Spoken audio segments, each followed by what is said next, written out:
It's Thursday. You know what that means. Yeah? Yeah? Welcome, everyone, to episode 340 of everyone's favorite wrestling podcast, the F and Marks. I'm Jay. He is. I am the Brainless one. Yeah. All right. We mentioned it last week that we were going to be going at a different time, and it is today. Usually it's Fridays at 6:30, but this week we have a special Thursday edition of the F and Marks podcast. Thursday. Thursday. Yeah. Yeah? So. Why the hell that looks so damn small to me? I don't know. Am I that old that it's just starting to get more difficult to see these things? I think so. Probably. Now, anyway, there were a decent amount of things that happened in the past few days. Certainly we could get into, CM Punk made his official designation, and he kind of toured every show in WWE. I thought it was really cool that he showed up at Deadline and had that segment in the ring with Shawn Michaels. The unplanned segment with Shawn Michaels. Yeah. So awkward. Yeah. I'm sorry. Continue. No, I love the fact that he wore the Bret Hart outfit, and I'm sure Shawn Michaels was completely fine with it, and Bret Hart loves CM Punk, so great stuff. I enjoyed the heck out of that. Chris Brown, how you doing, sir? Thank you for tuning in. What's up, Chris Brown? And we found out Vice TV, which, they have staked a significant amount of their television programming in professional wrestling, and they're continuing that trend where we're going to get, the franchise or the name of the show is called The Nine Lives of, but more or less it's going to end up being the rise and fall of one Hulk Hogan. Brother. And that's coming up January 10th at 10 p.m. on Vice TV. Clearly, we know many of the highs and many of the lows. I hope that they have Hogan with a new batch of lies on this, because they're really it warms my heart to hear that he could still put them out like he used to. And quite honestly, I don't know if it's Alzheimer's at this point or CTE. Or the multiverse, just kind of intersecting. Maybe these things really did happen somewhere else. It could be a point, though, Cousin Jay, where it's a combination. It's either one of two things. It's either, like you said, it's a brain injury, whether he suffered CTE from the numerous chair shots that he's taken over the years, especially the unfortunate bump that he took when he ate the tombstone against The Undertaker at Survivor Series 1991, or it's just the fact that Hulk Hogan is so narcissistic that he actually believes the bullshit that he, flows out of his mouth. Yeah. And I'm excited for this. I really am. I didn't know because I didn't know about this. So when I saw that we're going to talk about the rise and fall of Hulk Hogan, that's all I thought about today. Oh, great. I said, where are we going with this? I'm like, the Rise TV is doing a documentary on it. I believe it's a couple hours long. Chris Brown commented, with all the stuff that Vince has done and gotten away with over the past 4 decades, shouldn't the title be the Nine Lives of be more about him than Hogan? But the thing is this isn't just professional wrestling people. It's just specifically here. We're doing Hulk Hogan. I think they did Vince last year in this series that they do. And Netflix has that series that, looked like it was going to be dead in the water, and it's been revitalized. So there's plenty of stuff coming about Vince. Yeah? Yeah. But I'm sure they're going to get into, the sex tape where he said racist crap. I'm sure they're going to get into the thing with his son, Nick. With John Graziano that happened all those years ago, and the crap that he said on, the Jailhouse recordings with his son, where it's like, dude, wow. Really? And just so much other stuff beyond that. I mean, the child at SummerSlam in '92 who had a distinct odor, I'm glad the Hulkster was able to put together that album that went to the top of the charts, and gave all the proceeds, to the family. And introduced the United States to Simon Cowell. Yep. I'm very happy that he, I think it's very unfortunate, I should say, that he was unable to be home to collect that call so that we could have gotten the Hulk Hogan grill, because God only knows that I would have bought 37 of them over the years by now. I wonder if they're going to talk about Mr. Nanny. Or Suburban Commando. Yeah. Hey, The Undertaker was in that too with Christopher Lloyd. Yes, he was. Yep. You can't mess with No Holds Barred. That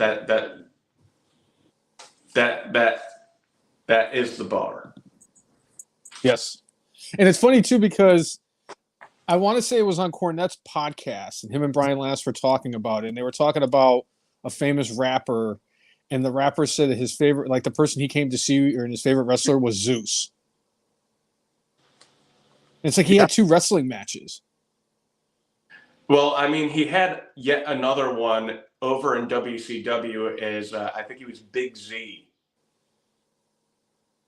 When it was, I believe, during one of the Halloween Havocs, when they had the cage on top of the cage on top of the cage. With another cage inside that cage that was on top of that cage with another cage and all the cages. Yes. It still doesn't rival the Chamber of Horrors match. Punjabi prison match. No, nothing will ever top the Punjabi prison. Yeah, especially the Great Khali versus Batista one. Oh, God. The Undertaker versus Big Show one was entertaining. It wasn't terrible. Orton versus the Jinder, I thought was pretty decent. That was the bar. I'm glad I helped speak it back into existence. That was one of your greatest accomplishments, not to this podcast, but to professional wrestling as a whole. You doing that, and then the fact that Becky Lynch mentioned my greatest accomplishment to professional wrestling, which was wishing that Nia Jax would blow out both of her ACLs, which she did. Yes. So, yeah. And it's funny, too, because I was told earlier that I co-host a podcast that nobody has ever heard of, yet this podcast has done so much for the wrestling industry that we should be talked about in the same breath as Broken Skull Sessions and Talk is Jericho. Yes. Grilling with JR. Grilling with JR and the drive-through and I forget the name of the other Cornette podcast that he does. Yeah, and then what's the one that Bully does on Busted Open Radio? Oh, that's oh shit. Now, anyway. Yeah, we should be up there.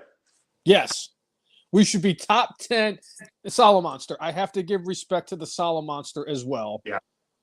Because he set a bar that I've only wanted to obtain since we started doing this over 7 years ago. Chris Brown saying, I hear rumors they might bring back the Punjabi prison match for Escobar's feud. Hey, any Punjabi prison is better than no Punjabi prison. Punjabi prison, though, for Santos Escobar? So hold on.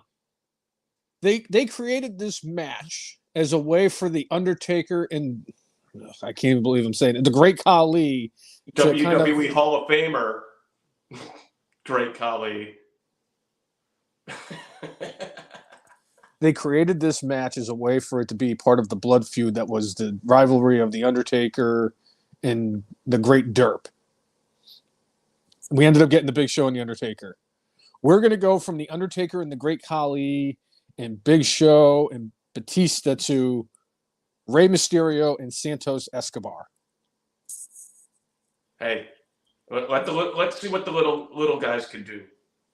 I mean, don't get me wrong. I'm not saying that they're not going to have a great match, because Rey Mysterio, I'll say this right now. I'd be hard pressed to find somebody to argue with me. Rey Mysterio is the greatest luchador of all time, the greatest, Latin American or the Latino wrestler of all time, the greatest masked wrestler of all time, one of the all-time greats. He is one of those people that is going to go out there and have a great match every time he goes out there, even at his age. Nacho Libre. Well, to be fair, that's Nacho Libre. Come on. Take it easy.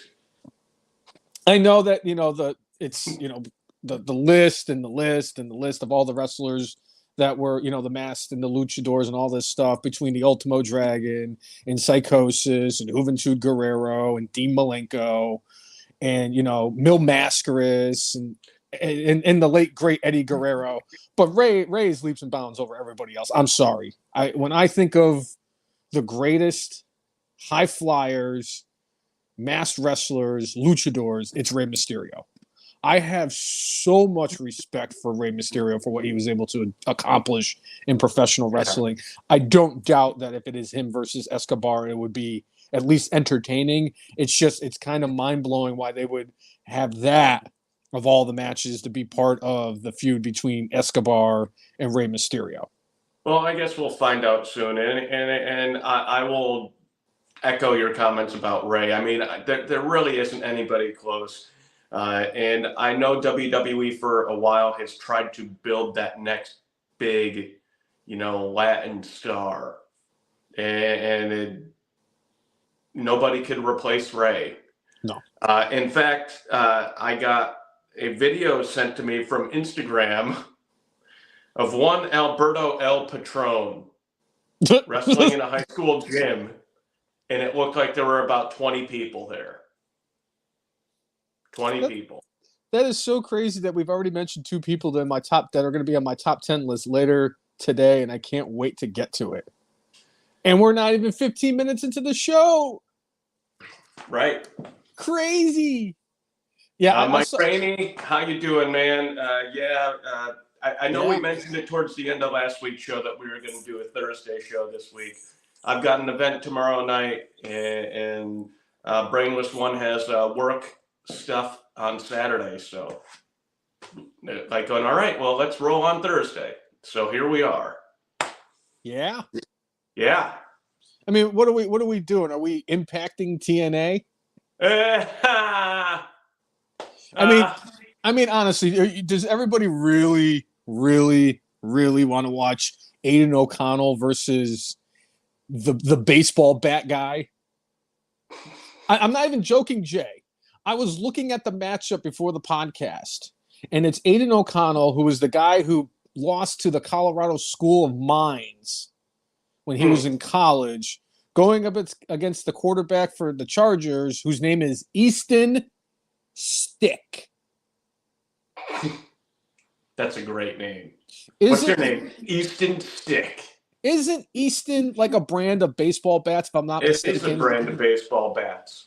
So basically what you're saying is the starting quarterback for the LA, formerly known as San Diego Chargers, is named after a piece of baseball equipment. Yes. I mean, the Giants quarterback is named after chicken cutlets. Hey, okay. No, we're not going to do this. That's my quarterback, huh? Well, I mean, you're wearing your Giants hat, so damn right. I'm very happy with this team. I know that I'll tell you, week one, it was not very fun to watch that team get absolutely annihilated by the Dallas Cowboys. But I'm telling you, this is the most excited I've been for the Giants in a very long time. And they made the playoffs last year. Right. I love the kid from Don Bosco in New Jersey, the grown up, the kid, the homegrown kid, you got to love a story like that. And he's better than any quarterback the Jets have had this year. Yeah. Well, I mean, he clearly he has the greatest agent in all of sports. And if you follow me on Twitter or X or whatever the hell it's called now, if you look at my picture on Twitter, it is now the picture of the agent of Tommy DeVito. It was just so it was so good. I'm sorry. I swear to you, Jay, I am convinced that I've seen that man roaming around in downtown Hartford at 1:30 in the morning after spending the night at Club Blue or at what was it, Brown Bear? Or, I mean, there's that. There's the Russian lady. The Russian lady. Yeah. Oh. Yeah. Yeah. Good shit. Yeah. So, yeah. I'll tell you right now, Jay, I'm looking at all my notes. Yeah. I have never wrote the word punk more in my entire life.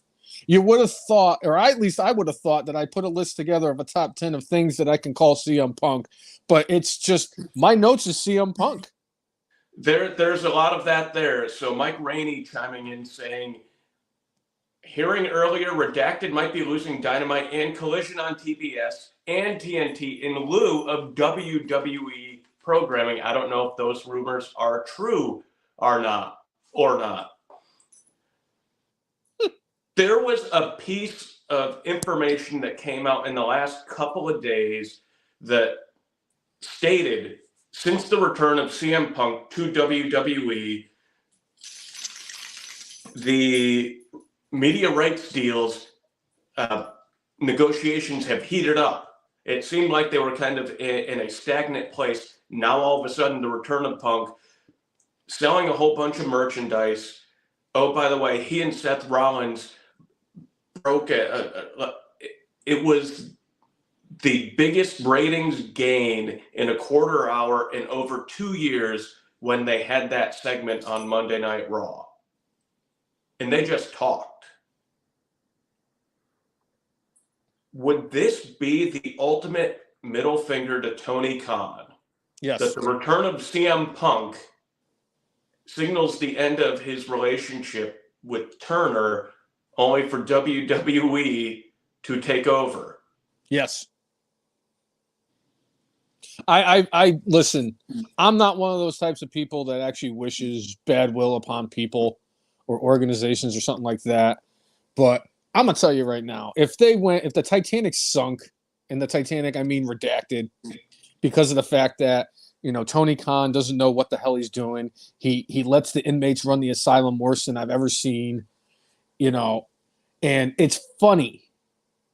They created the Collision show that was on TBS or TNT, whatever channel it was, specifically so that CM Punk could be the star of the show. Now he's no longer part of AEW. He's not on Collision. They let it's because the frickin' Twinkle Toes and the shitheads had to get their way as EVPs. So now AEW no longer has Punk on Collision. Collision no longer gets any kind of ratings over 27 people a week. We now have CM Punk. More than watch that El Patron match.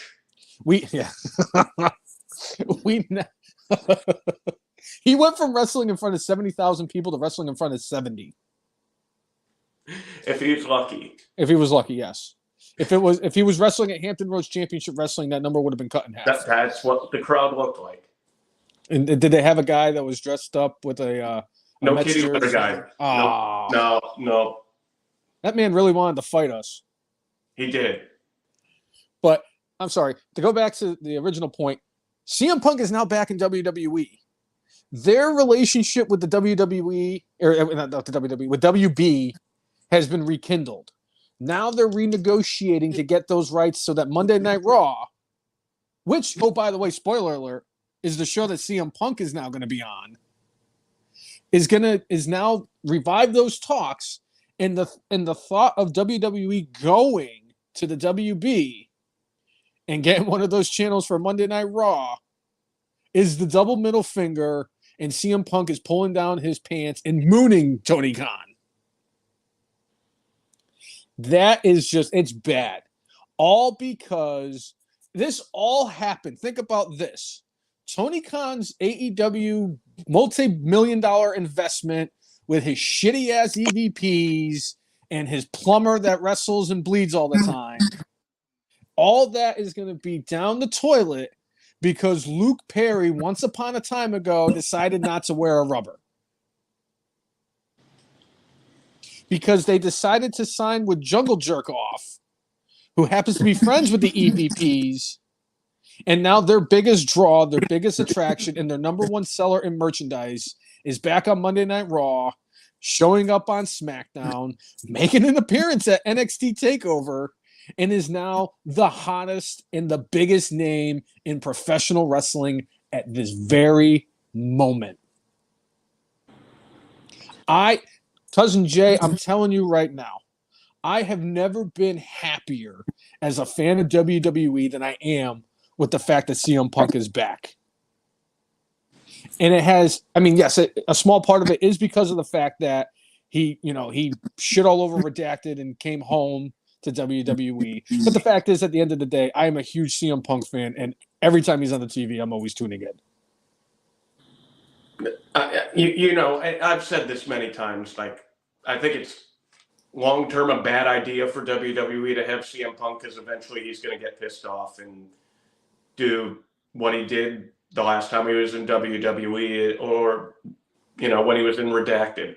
I hope I'm wrong. I really do. Because I enjoy the heck out of him as a pro wrestler. It's not exactly the same as Kevin Owens. I enjoy Kevin Owens as a performer. I think he's good on the mic. But, behind the scenes, I'm like going, Wait. I did appreciate the fact on SmackDown where he talked about, like, hey, you mess with me, I'm going to punch you in the face like other people. He put that little bit in there, and he kind of also alluded to it in his promo with Rollins on Monday, where he's like going, you know what? I've just got back here, and the disrespect that you just showed me, I'm going to give you it this one time. You do this again, I'm going to punch you in the face. And I was like going, But, his initial promo when he came back on Raw, like, yeah, he got cut short. And I mean, it was all right. It was all right. What we saw on SmackDown, I think was better. And what we saw, even on TakeOver or Deadline was fun stuff. But I mean, yeah, Punk with Rollins as a dancing partner, sign me up. And if they hold this out till WrestleMania, I'm fine. I think there are plenty of other competitors out there for Punk. His first match is going to be against Dirty Dom at some live events. Madison Square Garden. If he somehow, some way ends up in a feud with the Spooky Pals, I'm not going to be upset about that. Spooky Pals. There's guys like Drew McIntyre out there for him to go against on Monday Night Raw. And it was clear when Randy Orton came back and went on the SmackDown, CM Punk had to go to Raw. You can't have all the star power. It's like they got Roman Reigns who shows up, he'll be showing up more often coming up soon. I hope so. But, he's the top name in the industry. So, yeah, you needed to have more star power on Monday. Between Rollins, Punk, you got McIntyre, you got Gunther. Oh, by the way, please sign me up for a match between Gunther and CM Punk. Cousin Jay, you are omitting the biggest name you possibly could that is on Monday Night Raw. The son of a plumber. The American Nightmare, Cody Rhodes. Oh! Using smoke and mirrors. Oh! You're only smoke and mirrors. I would love him to add a couple of things about dashing Cody Rhodes. By the way, really quickly, I love the fact that he could have. It was probably in the last couple of weeks. My Raws keep getting mixed up, and I didn't. I kind of missed Raw this week because, Giants were playing, and Tommy Cutlets. Okay, Got you in the playoff picture, baby. we're in the top 10 drafting wise, and we're only a game out of the wild card. So I don't even know what to think or say, but. I love the fact that they did the bit with Cody Rhodes where he was selling the merchandise at the stand, and there was the Stardust action figure that he hid behind the Roman Reigns action figure, and I love that little thing. Number one, I want to find that action figure. If I get the Stardust one, would be just unbelievable. That I don't care what anybody says. I know he hated that gimmick. But at the end of the day, there is not another human being on planet Earth that would have knocked that gimmick right out of the park like he did. Except maybe his brother. The only other person I could foresee making that work, Damien Sandow. Yes. Oh, absolutely. Still one of my favorite tag teams ever was the Rhodes Scholars. I love that they had like the handshake into the cartwheel. It really was something. The two of them together just clicked. Oh, it did. And I'd love to see a dude like Sandow come back, but it is such a crowded main event scene. Just in general, a crowded group of stars in WWE. He would end up probably getting the Grandmaster Sexay pop if he came back, because most people probably wouldn't remember the great Damien Sandow. I think I don't agree with that. I think that if Damien Sandow had returned, like if he came back as Mizdow, like the Miz came out and he went and he introduced him and Sandow came out, I think he'd get a huge pop. That is the intellectual savior of the masses. Allow me to beg your indulgence. Silence. I love the way he used to hold the microphone. He was such a God damn! How did they freaking drop the ball with him, Jay? John Cena. Stop me if we've heard that one before. And it kind of goes back to what you said with all this star power. And I know I've mentioned this before on the podcast, but think about the Royal Rumble. Cody Rhodes can win the Royal Rumble. CM Punk can win the Royal Rumble. Freaking Gunther can win the Royal Rumble. LA Knight can win the Royal Rumble. Randy Orton can always win the Royal Rumble. Kevin Owens can win the Royal Rumble. Sami Zayn can win the Royal Rumble. Jey Uso. They have so many different storylines going on right now that this may go down as the most important Royal Rumble in the history of WWE. Since 92 or which was the one where Roman lost the title to Triple H? 2016. It was WrestleMania 32. 16. It was right before that was the last major pay-per-view WWE had before I became a resident of the Commonwealth. All right. I was just a Commonwealth man. So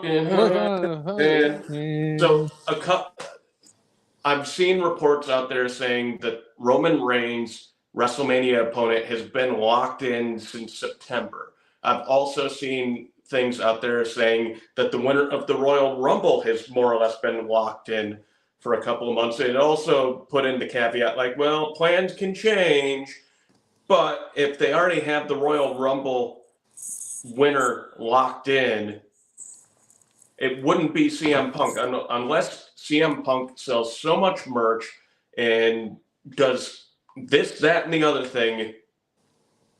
They could certainly change their mind. They did it with, Daniel Bryanson.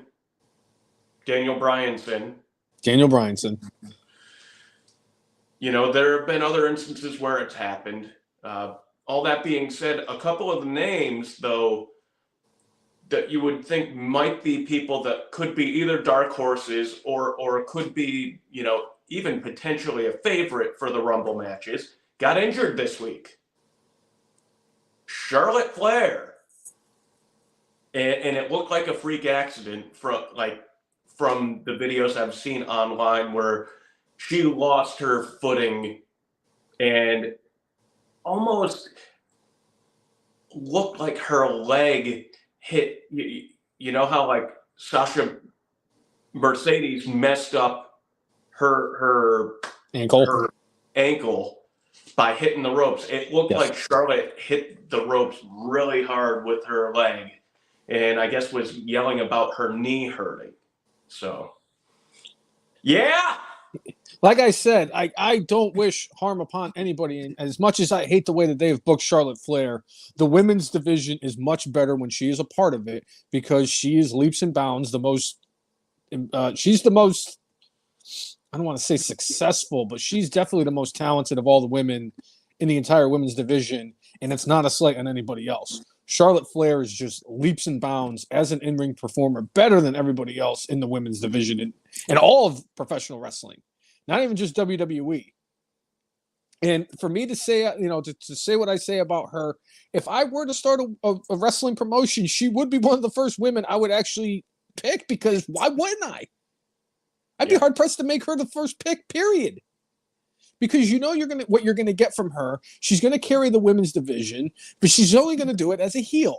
And now with her being hurt, maybe when she Chris Brown returns, is saying that it's his understanding she tore her ACL, which means minimum 6 months.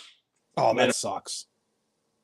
So that means probably not back in time for WrestleMania there. Well, I guess that my prediction of her versus Jade Cargill at WrestleMania 40 this year is out the door. So I guess I'm just going to have to stick with Jade Cargill debuting at the Royal Rumble and winning that bitch.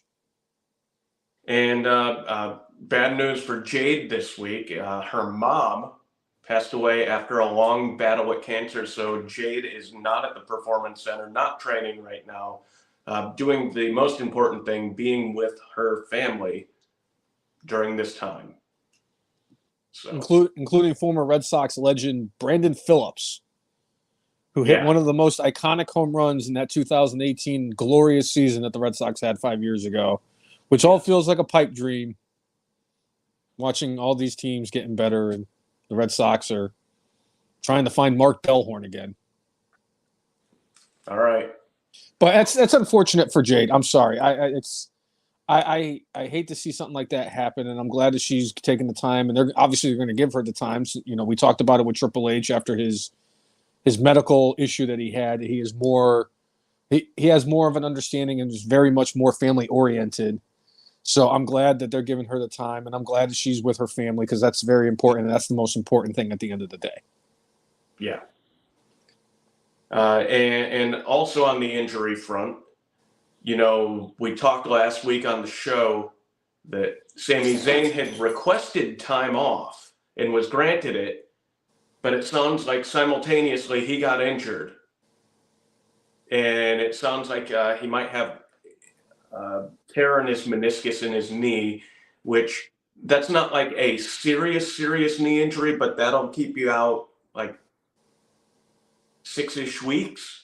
Which would put you pretty darn close to the Royal Rumble. So it's possible Sami Zayn might not be healed in time, but he might be able to be there. I guess we'll see, though.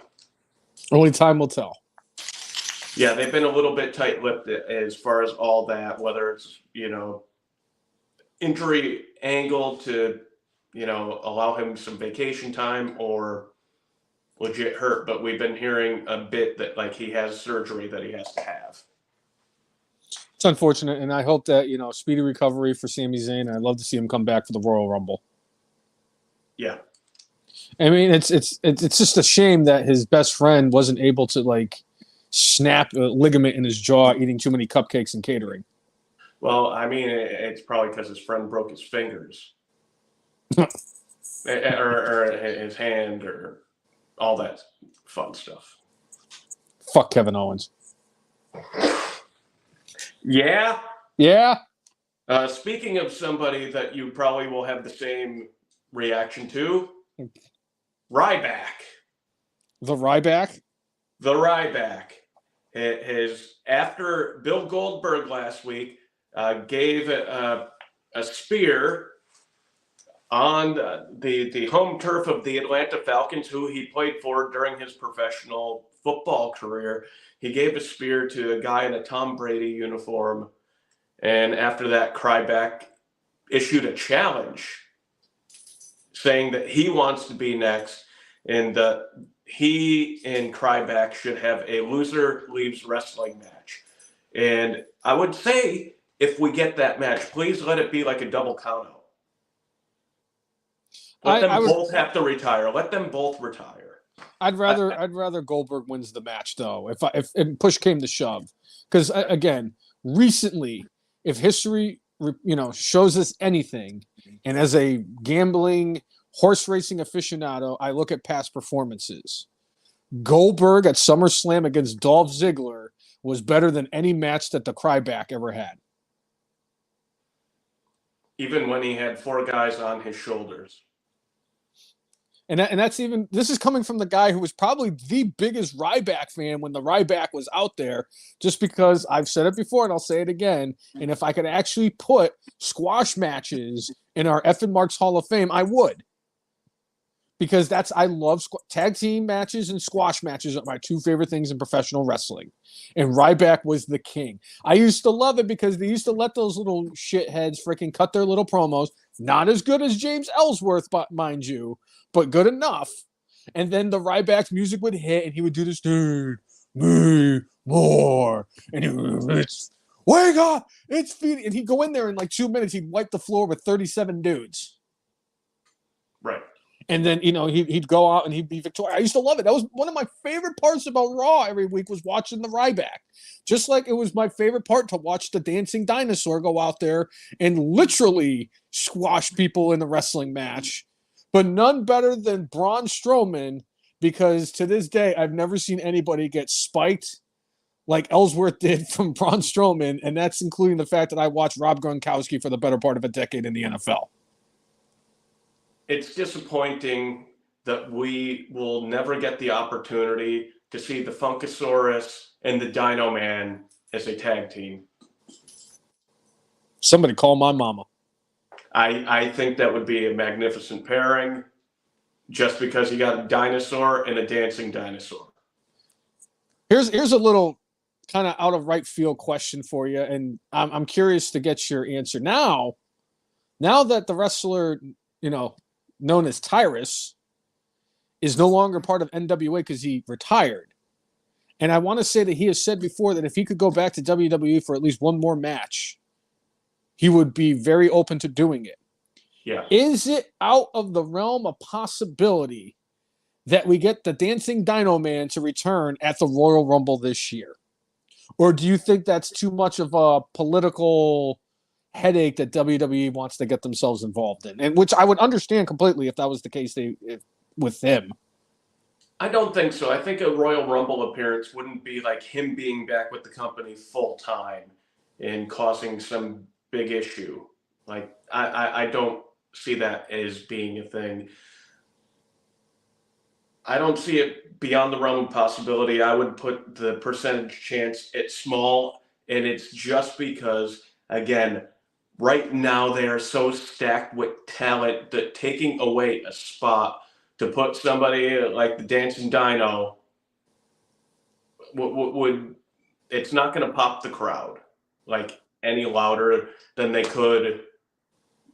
Like, I would say there's more of a chance of Hulk Hogan entering this Royal Rumble, I think, than the Dancing Dino. And it's fine. I understand that.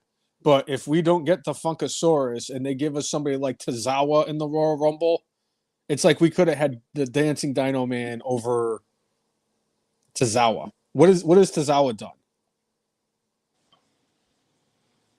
He won the 24/7 championship. Kevin Harvick, who's a NASCAR driver, won the 24/7 championship. Yeah. Freaking Rob Gronkowski, who had one of the worst performances of an NFL player, if not the worst performance of an NFL player at a WrestleMania, which says a lot because it's not like one or two of them showed up, was the 24/7 champion. And granted, he wasn't refrigerator Perry. Was a 24/7 champion. But come on, Jay, that's comparing apples to goats. Yeah. R-Truth is art. That's soon to be inducted F and Mark's Hall of Famer. R-Truth, one Yes. of the probably the most deserving professional wrestler in our Hall of Fame since Curtis Axel himself. We're talking about R-Truth. Yeah. I could dedicate an entire episode of the podcast to R-Truth. And it would probably be one of the more entertaining episodes ever, because I know for a fact that not only am I a huge fan of R-Truth, I know for a fact you're a huge fan of R-Truth, and we'd probably be sitting here laughing our asses off talking about R-Truth. Which, by the way, I am now pissed off at the Spooky Pals for beating up R-Truth on Monday. He was, He's bringing this in close to getting in. He being a part of the Spooky Pals would be the equivalent of Danny DeVito joining the cast of It's Always Sunny in Philadelphia. The Spooky Pals... Going not that far back, Sami Zayn joining Bloodline. No, we're talking about R-Truth here. We're not talking about Sami Zayn. We're not talking about Sami Zayn. We're talking about R-Truth. We're talking about R-Truth.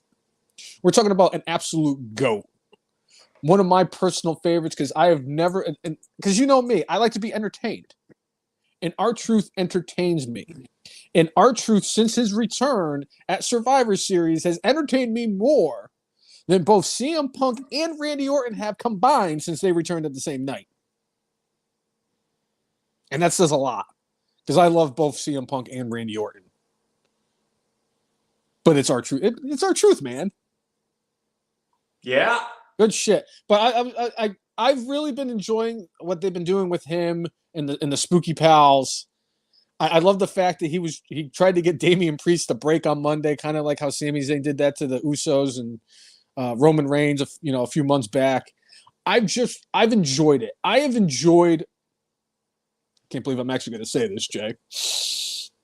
I've enjoyed Monday Night Raw. I don't remember the last time I've ever said that. Chris Brown is saying, but can Truth give us his own Usi moment, Brainless one? R-Truth has given many Usi moments. He is one of the few people who has gotten Brock Lesnar to break. When he told him that he was going to throw out Paul Heyman from the Royal Rumble, I don't know, you're a big guy. But I think I could throw you over the top rope, Paul Heyman.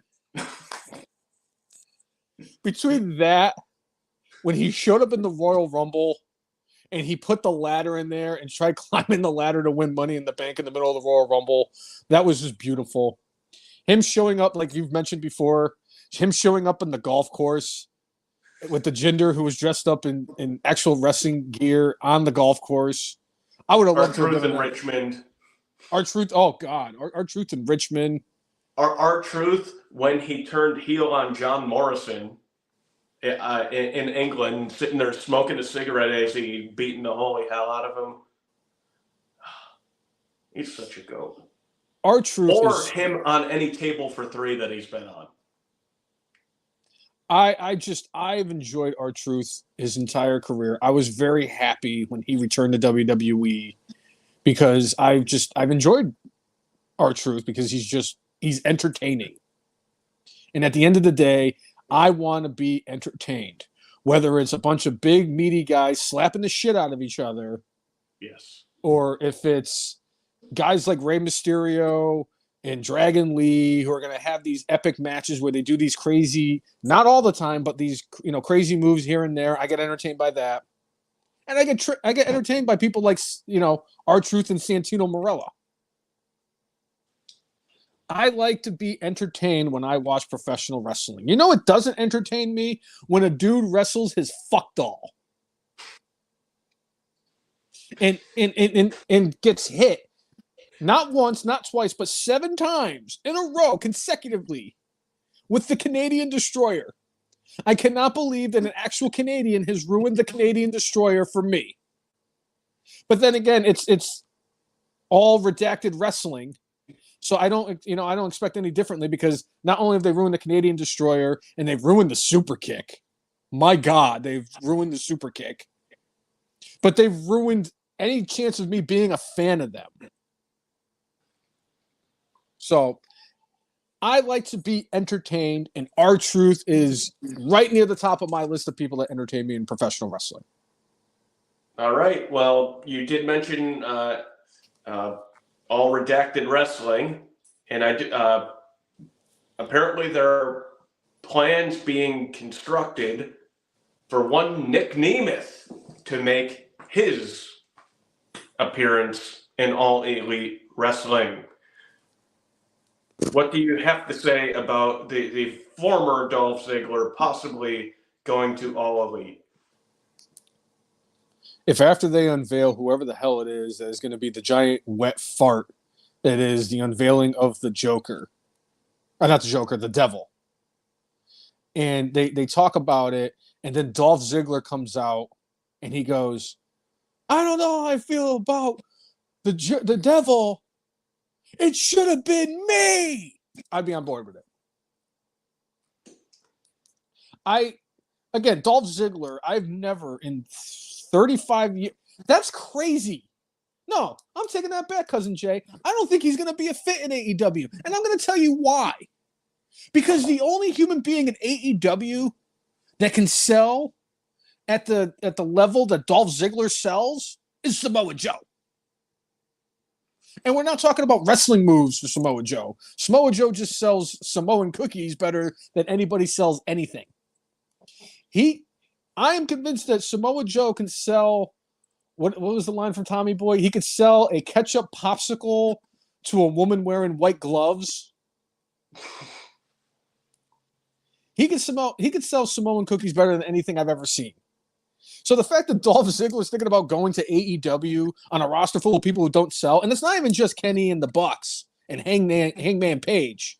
Jon Moxley didn't sell shit against Swerve. And I don't even have to watch it. I saw the clips. I hate that company so freaking much that it infuriates me. But if he wants to go there because his brother already works there, fine. I'd rather him go there and collect a paycheck than him be out of professional wrestling. You know, at this point, I mean, he's in his 40s. Lord knows how long he'll keep going. I mean, he's been going at a pretty solid clip without really getting injured outside of the concussion. And there's been a couple times where he's taken like a sabbatical for, several months and then comes back. So, I mean, he's been putting, a hurting on his body for a long time. I hope he's saved up money.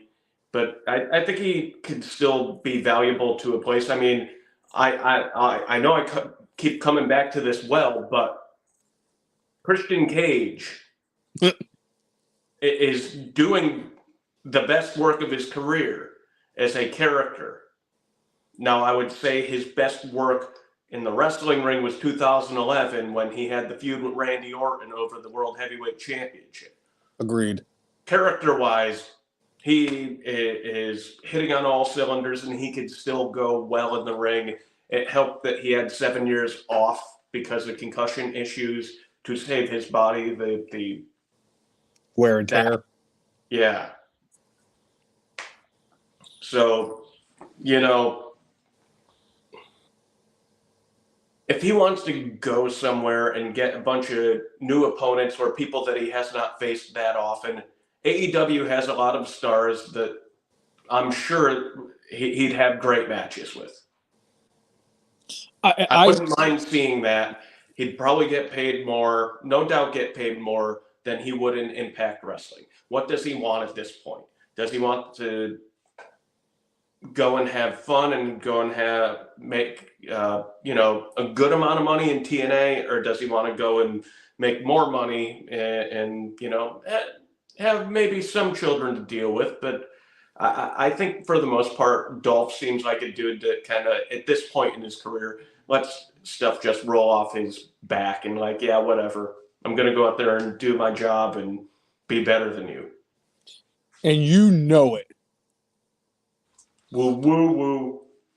If Dolph does go to AEW, I will guarantee you to the fans of this podcast, if Dolph Ziggler goes to AEW, I will guarantee you I will watch 2 matches for sure.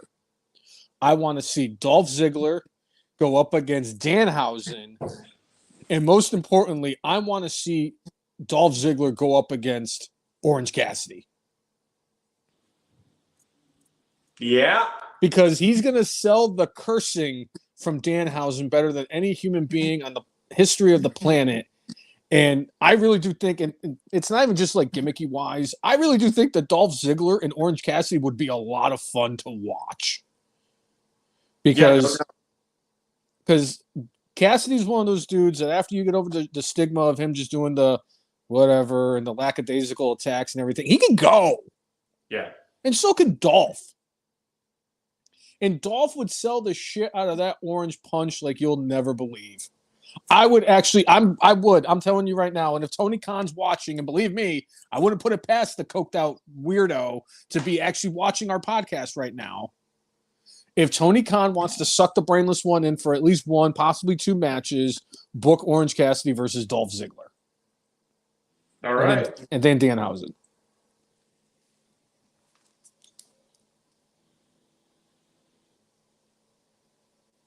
So in contract news, I don't remember us bringing up this name, but one Seth Franklin Rollins, his contract is up in the middle of next year. I know we brought up his wife and her contract being up. Apparently their contracts run parallel to each other. I see that there is zero hope of Seth Rollins going anywhere else. Oh, no, they're going to back up the Brinks truck.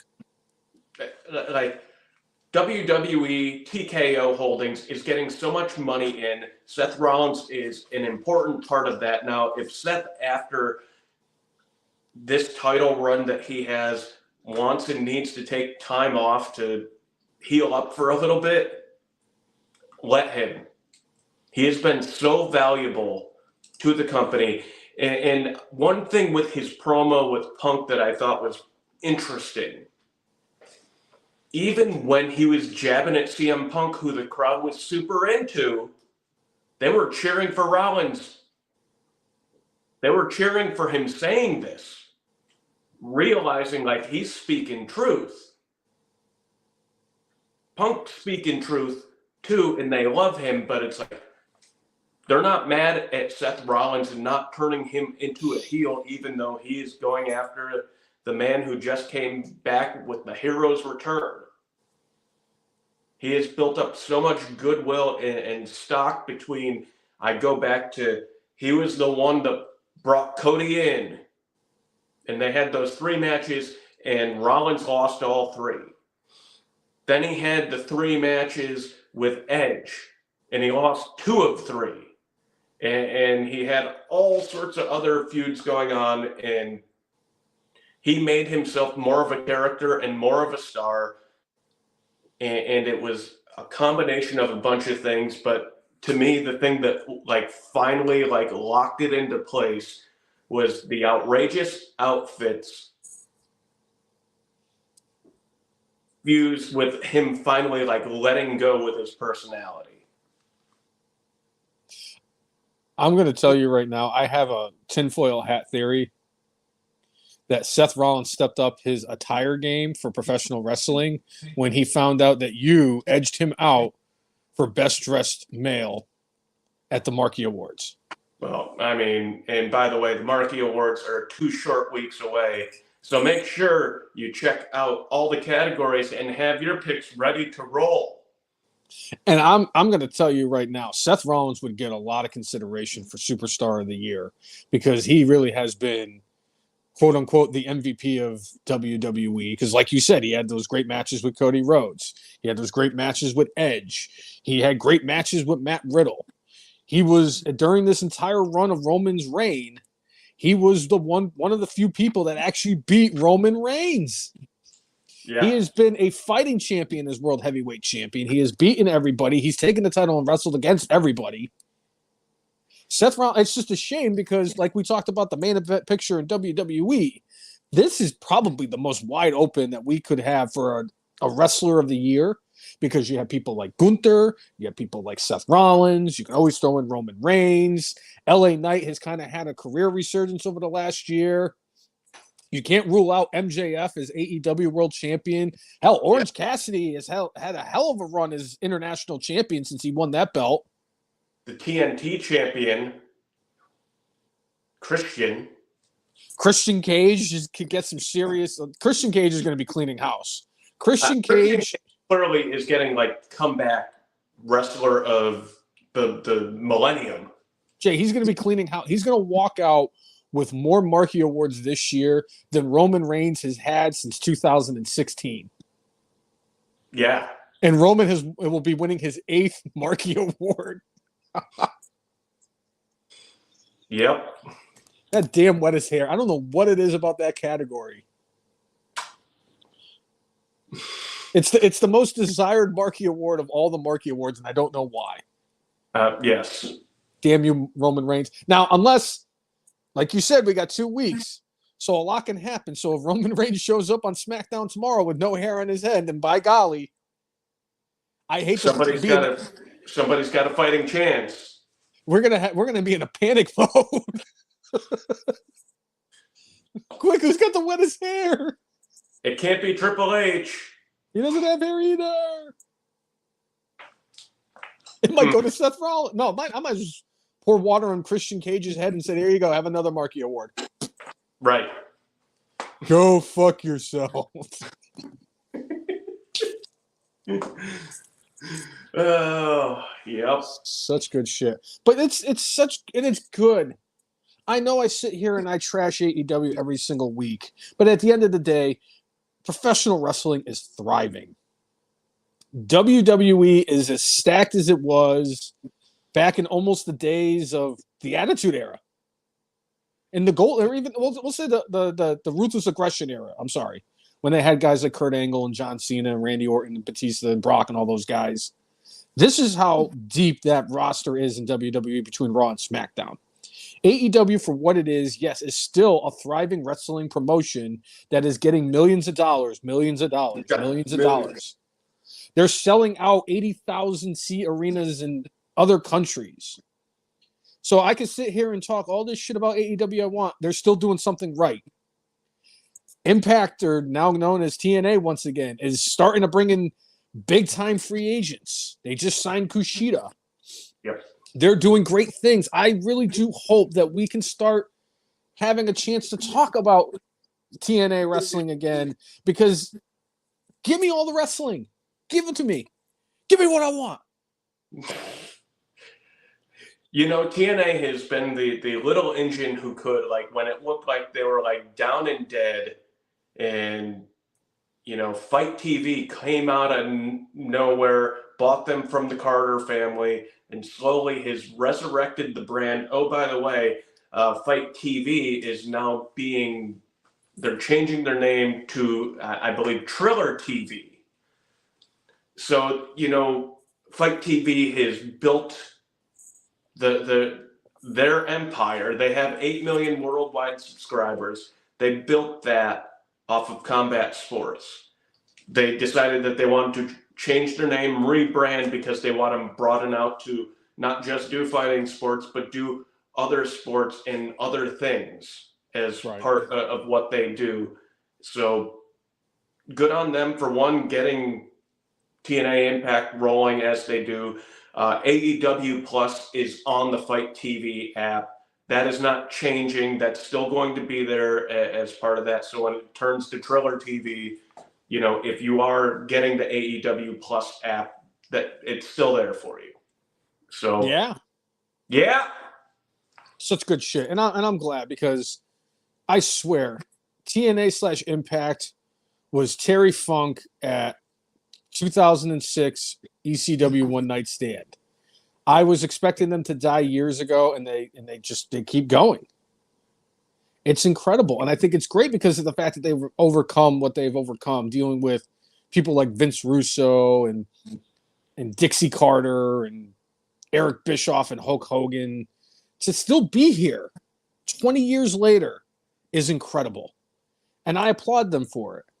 Because at any point they could have that plug could have been pulled and they could have went bye-bye. Right. But they're still here and they're still kicking and they're still putting out content. And clearly they're paying wrestlers enough that they can, earn a living.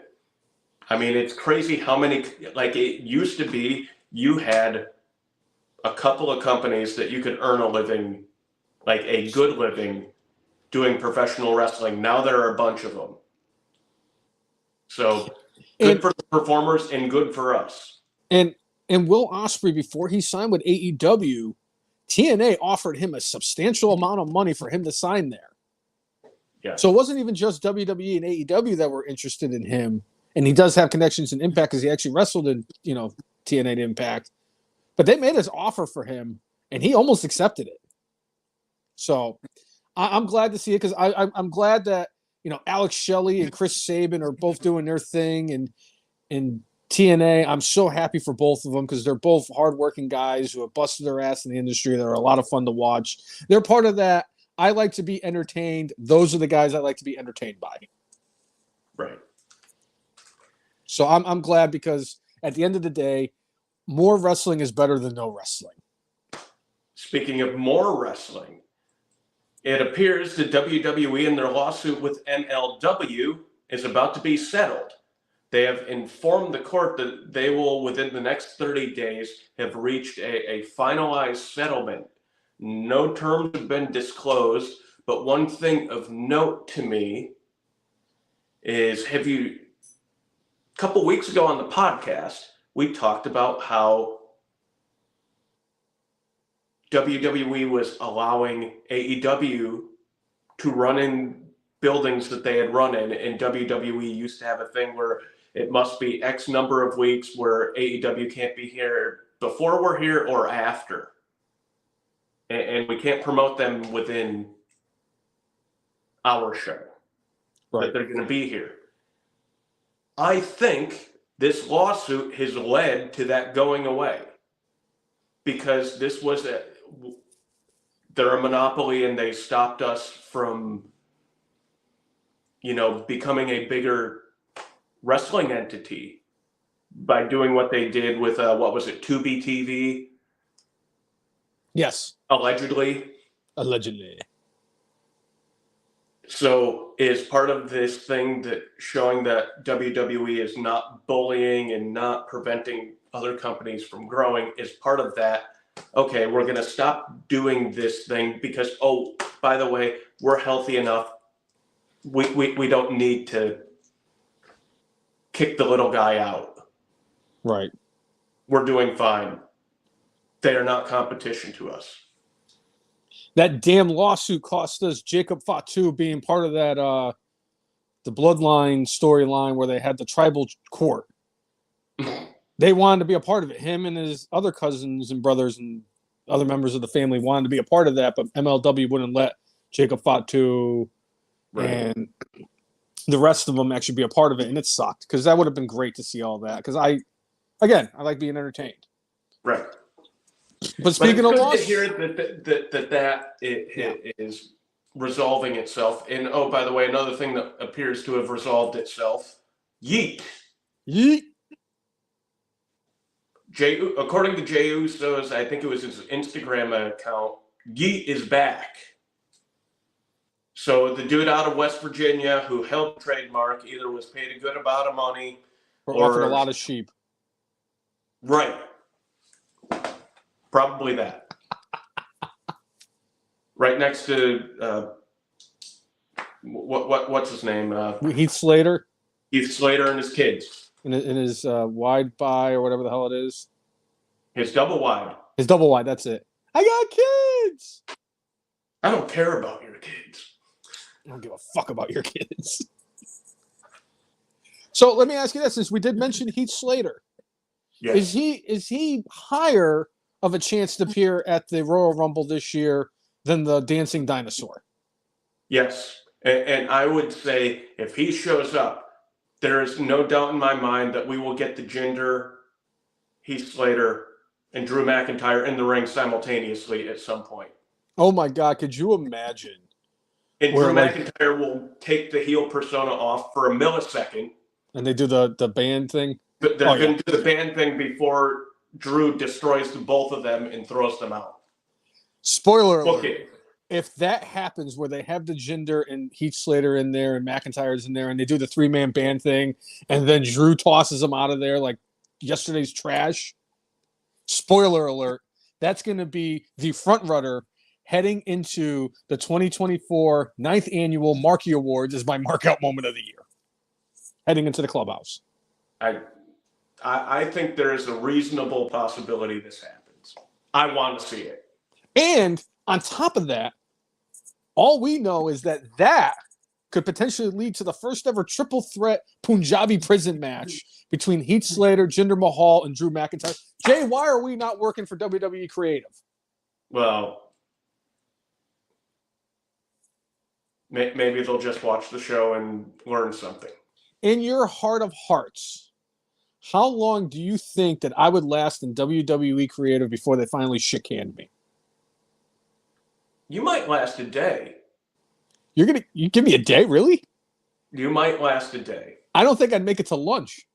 Because my guess is that they're going to be like, all right, it's lunchtime. Oh, I'll go to the cafeteria, see if Kevin Owens is there plowing through cupcakes. All right, you're fired. Fired. I'd just start throwing cupcakes at Kevin Owens and catering. Fuck you, Kevin. Fuck you. Oh. Yeah? Yeah? I'd get fired within the first 12 minutes of walking into that building. Oh, what is that? What's that smell? Dookie.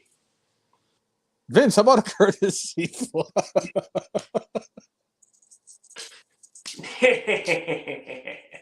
That's such good shit, pal. No, what you're doing is such good shit, pal. I gotta hire you now.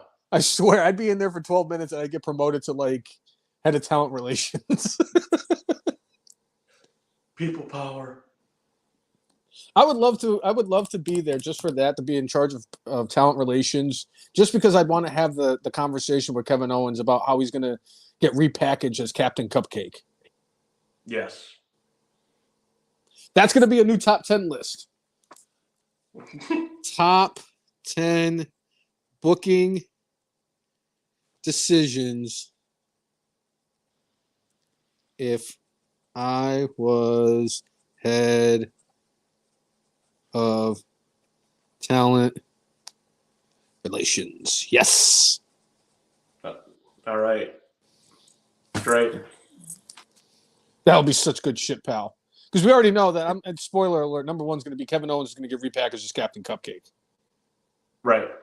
And then somehow, some way in that list, it's going to end up being Chris Jericho versus Fandango in a rematch from WrestleMania 29, and Jericho goes over this time. In a squash match. And Nicole will be happy. All right. So A&E is going to be doing a documentary in January on the life of Mark Henry. Ooh! Mark Henry is saying that the documentary is close to 3 hours long. I don't think this is in association with WWE, but, you know, A&E clearly has a relationship with WWE, could get footage, I'm sure. You know, Mark Henry didn't leave on bad terms. He's like, all right, you know, I think I got something else to do in my career now. I know the path I want to take, and you don't think I'm ready for that. That's okay. I'll go somewhere else. I'm not mad. But apparently they're going to be covering a lot of parts of his life, he said, that people haven't heard before. I love that dude. I really do. Well deserving when he won the World Heavyweight Championship. Still has one of the greatest freaking swerves I've ever seen in professional wrestling with that salmon jacket. I love his music. Somebody gonna get their ass kicked. Somebody gonna get the face kicked. Top 5 entrance song of all time was Mark Henry's entrance song by the 3-6 Mafia. Yeah. It's on my phone. I love to jam out to it every once in a while. So Chris Brown's saying he would love for Elias and Sandow to come back to WWE as a tag team. Me too. Me three. I don't think it'll happen. That's good, though. I'm very happy for Mark Henry. He is such an overlooked wrestler. He was so good for what he was. He was there. He was a great soldier, loyal for a very long time. He deserves this. And I love the story about him with the cast iron pan, where he actually twisted a cast iron pan. That's how pissed off he was. Oh. Yeah, they tried to find something that like had Kevlar and wasn't supposed to be able to be bent. And like when he realized, I think he realized that they were ribbing him, and he's like, "Rrr." And when he bent it, like, I have vague recollections of Kane being frightened of Mark Henry. It's like Kane wasn't a small dude. He was like, when I saw him do that to that plate, that pan. I love Mark Henry. I really do. Anybody who could get the sexual chocolate character over like he did. Sexual chocolate! Sexual chocolate! First mic drop ever. I may or may not have seen Coming to America a time or two. I edited together Randy Watson with Whitney Houston. Just let your soul glow. Just let it fly through. All right. I think that's about it as far as what I got on my list. What do you got, Brainless One? I know you got a top 10 list. Did we talked about CM Punk picking the show? He picked Monday Night Raw, correct? Yeah. Okay. I just wanted to make sure. I just wanted to mention that on SmackDown, they've been doing the tournament to determine who's going to be the number one contender for Logan Paul's United States Championship. And, you know, they called me a freak. Kevin Patrick. That was a body slam by Randy Orton. Kevin Owens off the ropes. Yeah, that's Kevin Patrick. He's the worst part about SmackDown now, and it's not even close. But they did announce the 7 participants on SmackDown that were going to be in this tournament, including people like Bobby Lashley and Grayson Waller and all that. And they had one person from NXT that was going to be a part of this match, and it was announced that it's going to be none other than former NXT North American and World Champion Carmelo Hayes. What are your thoughts about Carmelo Hayes being a part of this tournament? I think it's fantastic to give a dude like that who has a very high ceiling an opportunity to be on the big club and have that bigger, broader exposure in front of a larger in-person crowd and a larger overall crowd so people can learn about him. Learn about how much talent they've got down there. And I hope they let him win a couple times, quite honestly. I would not mind seeing him go against Logan Paul, to be honest. I'd love to see him and Bobby Lashley in the finals. Yep. But instead of like him actually having a match, Bobby Lashley's like, Carmelo Hayes, I want you to be a part of my new Hurt business with the Street Profits. But that's just as the WWE on Fox X account said, "Dem boys." Ooh. Yeah, kind of fired up Mark Briscoe a little bit. I can understand that. Yeah. But yeah, I think this is great. I agree with you that he's getting the exposure. This is the best chance for him to actually showcase what he has. I would like to see him. I hope it's not a situation where they call him up just to have him lose in the first round to Grayson Waller, because that would just be stupid. And you'd just be wasting him on the main roster. Let him get a couple of matches in, even if he doesn't make it to the finals. More than one match can do wonders for you. I mean, look at Cedric Alexander when he was in the Cruiserweight Classic. Right. He made it only to the second round and got eliminated by, I think it was Kota Ibushi. And if I'm not mistaken, I think he's the only one left from that tournament. You might be right. Well, that's because Brian Kendrick, was. Oh wait, no, I'm sorry. How the hell did I forget that F. Mark's Hall of Famer El Jefe's favorite wrestler was also part of that tournament? As well Ciampa. as Ciampa. talking about Gargano. I know that, but Ciampa was there too.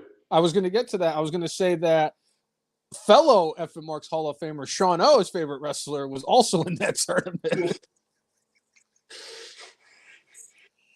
Oh. Don't steal his heat. Don't steal his heat. He was going to kill Sean O. I would love to get Sean O on the show just to have him tell that story, but he'll never do it. But, I mean, since we are on the topic of NXT, Jay, did you actually watch NXT TakeOver Deadline? I did not. What a great show. I'll tell you, I know I've said this before. In fact, I'm pretty sure I've said this every time I've watched an NXT TakeOver. A average NXT TakeOver is better than any other show that you can have.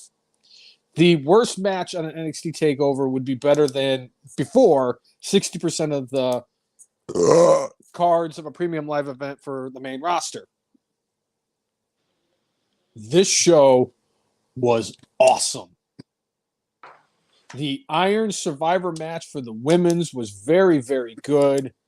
It was funny, too, because they announced the 5 women in the match, and they showed the names, and, they started off the way they did with, I'm horrible with some of the names, because that's how it is, but Bea Priestley, I think, ended up winning it, whatever her name is now. She used to be in AEW, and then she was in NXT UK. Mm-hmm. But she ended up winning it. But they had them, and I was like, man, I'm like, Lash Legend's going to be the last one in this because she's only going to have the 10 minutes to go in there so that the other women can actually carry her. And, man, Jay, she impressed the hell out of me. She was in there. She was doing those moves. She was hitting power bombs. I said, I'm taking back every bad thing I said about her since she joined this stupid faction with Noam Dar. She's legit.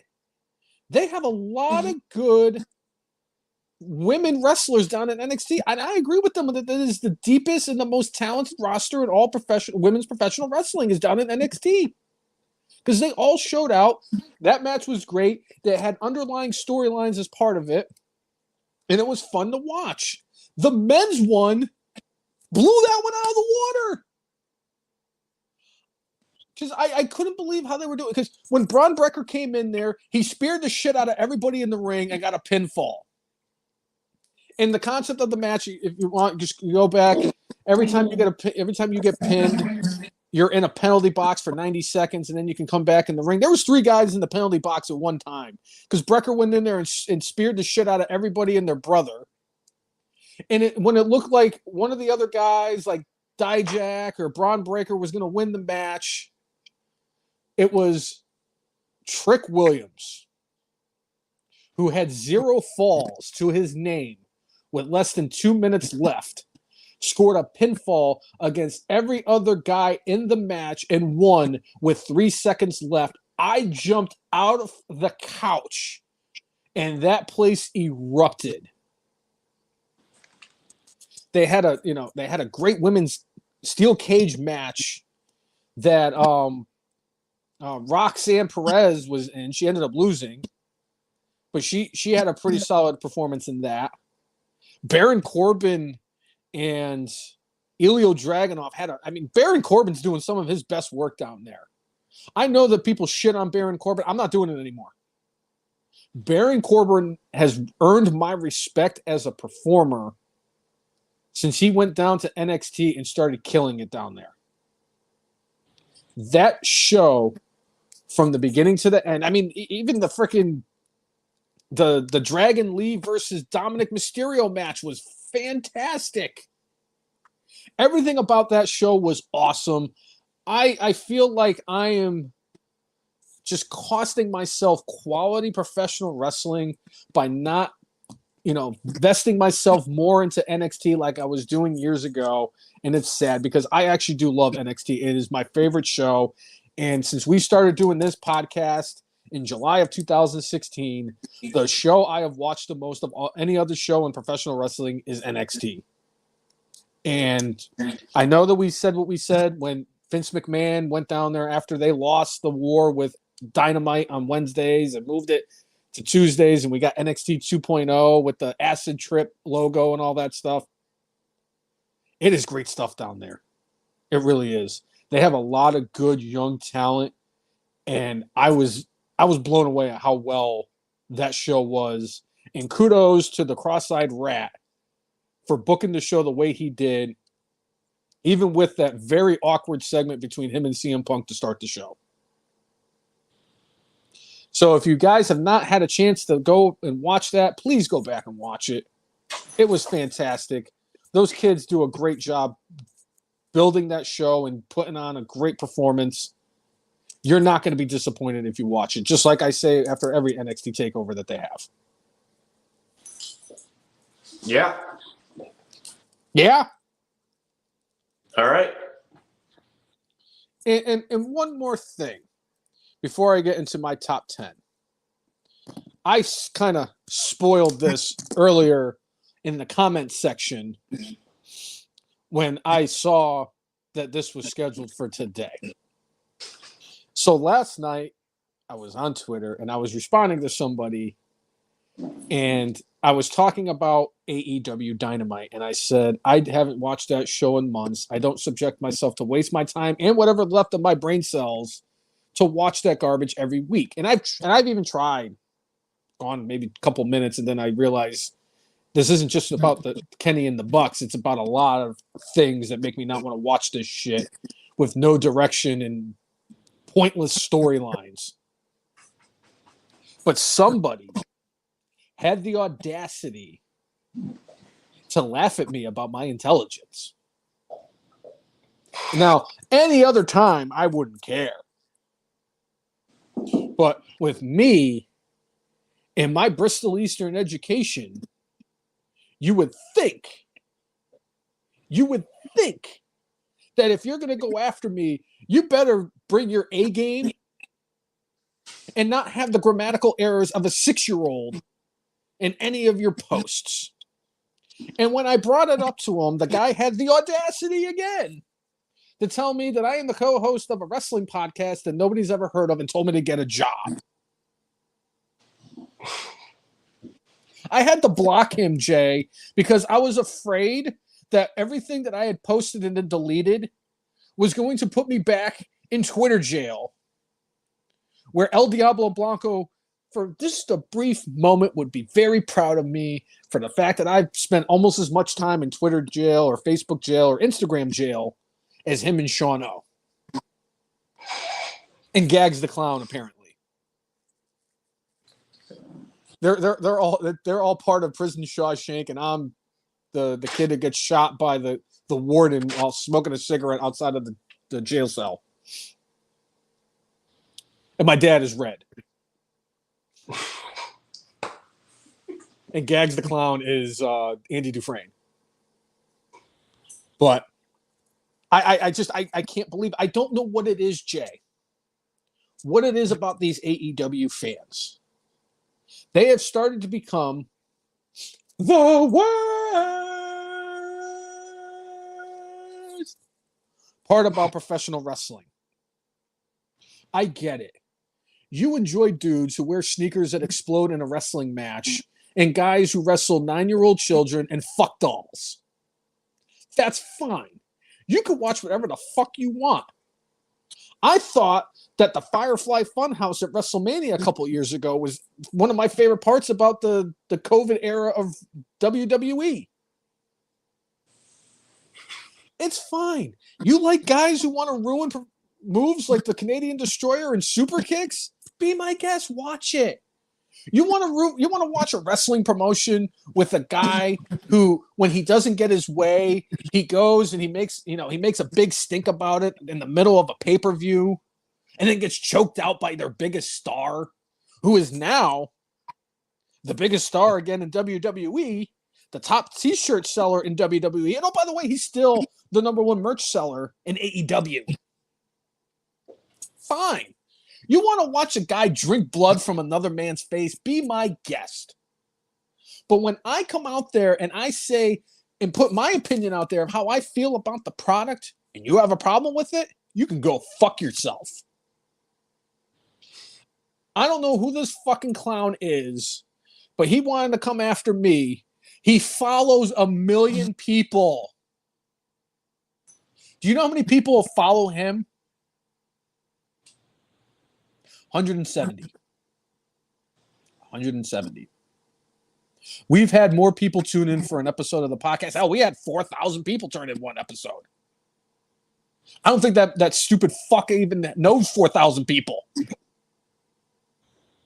You guys want to come in here, AEW fans, the elite fans? That's the problem. It's the elite fans. It's the guys who want to root for faux cowboys and dudes who want to shove fingers up other dudes' butts and dance around the ring like a bunch of fucking assholes after they got their biggest star fired because they suck and they're insecure about themselves and they're too busy worrying about playing quarterback for the Indianapolis Colts.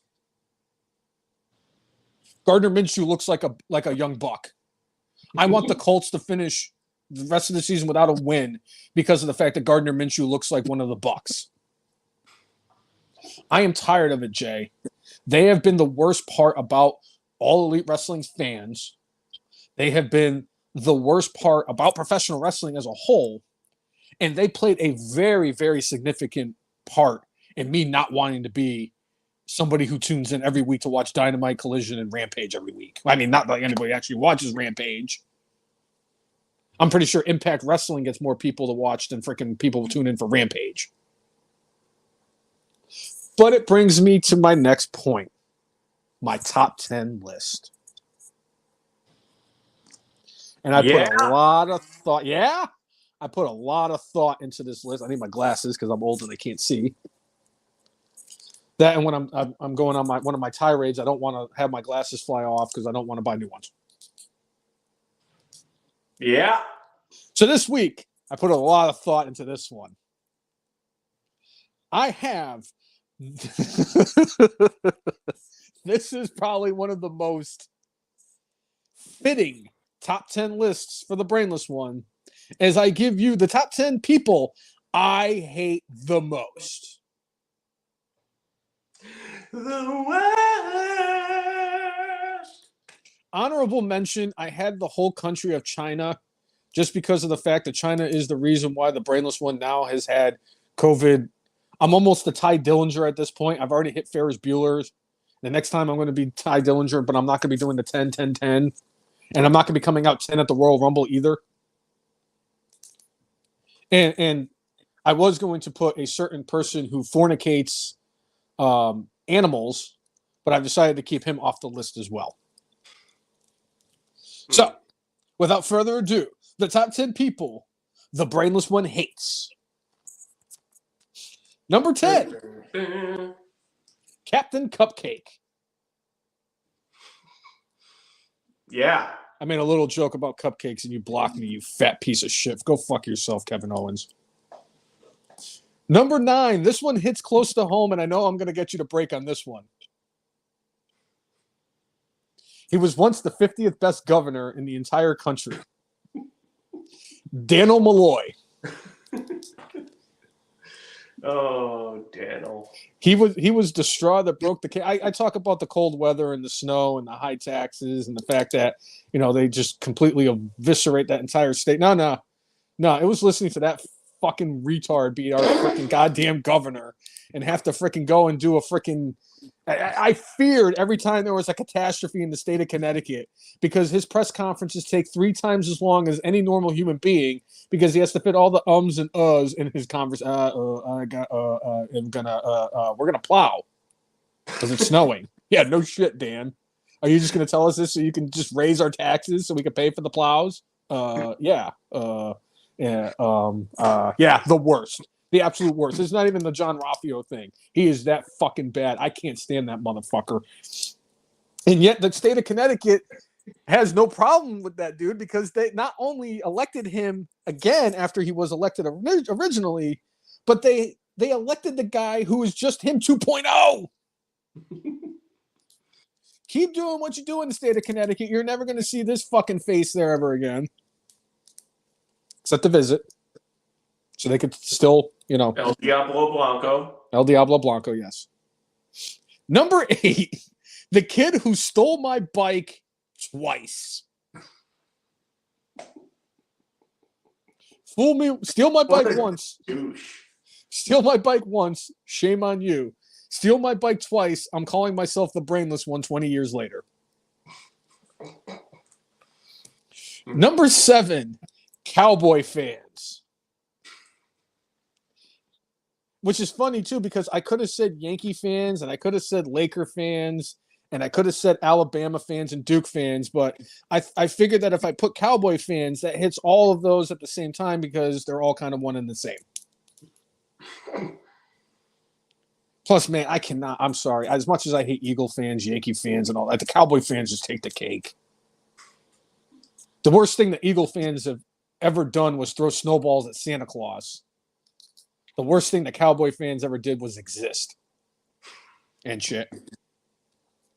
Man. Number 6, since you did mention him on the podcast earlier, Alberto Del Rio.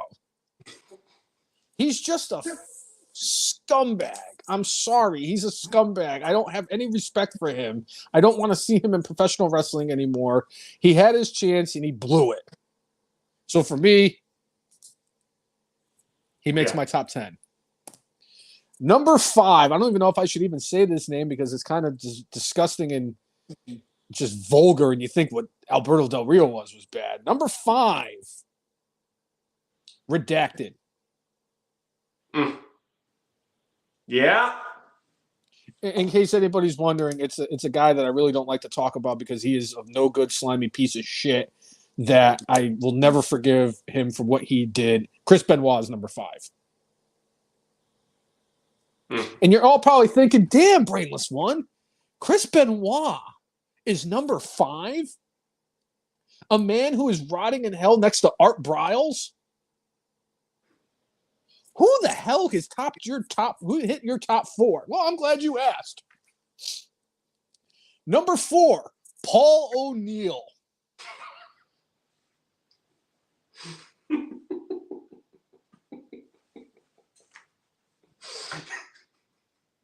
I've been watching sports for over 30 years. I've been a Red Sox fan since I was 5. I love my Red Sox. And believe me, I'm one of those Red Sox fans that every year I find somebody on the team I hate. J.D. Drew, Mark Bellhorn, Robbie Ross. Treasure. He was Kurt Schilling now. Kurt Schilling is on the permanent list. Yeah, too bad he's not in the team anymore because it was Kane Bloom. That fucking doofy fuck. I have never, in all my years of watching professional baseball, which is 35 years, have witnessed anybody whine and cry and complain on a baseball field more than Paul O'Neill. It was to a point where he cried so much, I was convinced that the Yankees had an endorsement deal with Kleenex.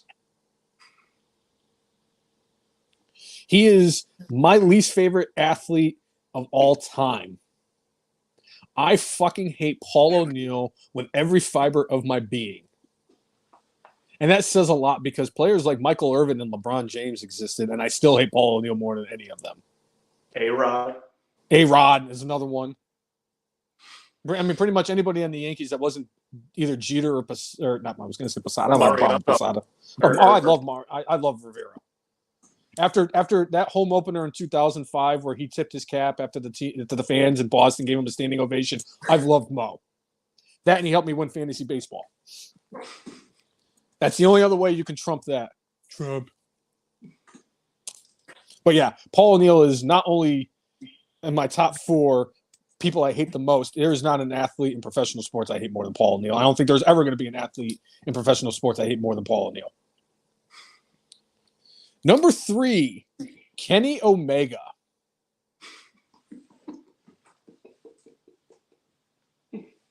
If you need to know why Kenny Omega is number 3, I'm going to give you 3 examples. Number 1, he wrestled a 9-year-old Chinese girl. Number 2, he sticks his fingers up dudes' butts. And believe me, I don't care what you do in your spare time. Go ahead. Whatever floats your boat, Kenny Twinkle Toes. Do whatever you want to do. I don't care. I don't need to see you stick your finger up a dude's butt in a wrestling match. That does absolutely nothing for the presentation of the match. And oh, by the way, the only thing that was worse than that was the fact that he wrestled for 11 minutes against his fuck doll that he shares with Kota Ibushi. In the same match with that fuck doll, he ate 7 consecutive Canadian destroyers and still kicked out at 2. Oh, Kenny, you could have been so much higher, but believe me, pal, it ain't that bad for you. Number 2, especially after the little interaction this morning, the Elite fans definitely cracks my number 2 mark, and only because of the fact that the only thing worse than Kenny Omega is the fans of Kenny Omega. And I can't stand those motherfuckers. They're the worst part about AEW. I don't even drink and they make me want to drink. So Cousin Jay, that was 2 through 10. Would you care to venture a guess who number 1 is on my list of people I hate the most? Matt and Nick Jackson. For the first time in the history of the top 10 list on this podcast, we have a tie atop the list, and it goes to Nick and Matt Jackson. They shouldn't be on my top number 1 on my list because of the fact that A, if it wasn't for those 2 dipshits, we wouldn't have gotten my hero CM Punk to triumphantly return to WWE and get me excited to watch Monday Night Raw for the first time in ever. Since Bobby Heenan was there. But the fact is that there are a bunch of childish douchebags who are part of the most overrated tag team in the history of professional wrestling who do absolutely nothing to enhance the quality of the product. I hate them more than anything else in this world. I do. I'm going to tell you all this much. If I was locked in a room with Nick and Matt Jackson and Putin and I had a gun with 2 bullets, I'm shooting both of them.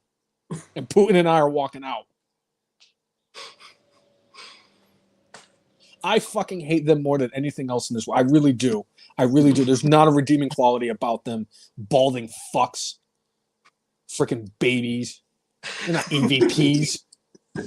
Just a bunch of freaking grown children that freaking got fake titles just to make themselves feel better about themselves because nobody in professional wrestling gives a shit about Nick and Matt Jackson. Ever. Yeah.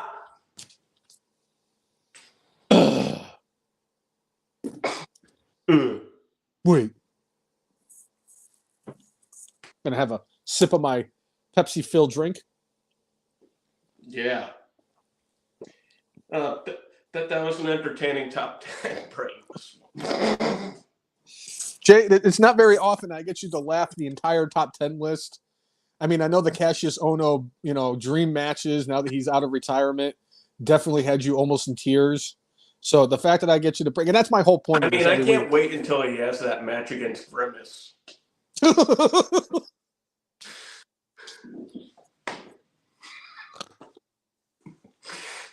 Just like I said, the greatest what if is or the abominable Vince Neil going against Cassius Ohno.